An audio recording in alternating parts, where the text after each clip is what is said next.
કે જેના કારણે ઉદ્યોગ ગૃહોનું શોષણ થતું હતું. ઉદ્યોગ ગૃહના માલિકોને ડરાવવા, ધમકાવવા,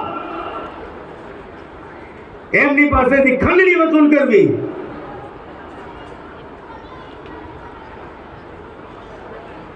વર્ષો સુધી આ ત્રાસ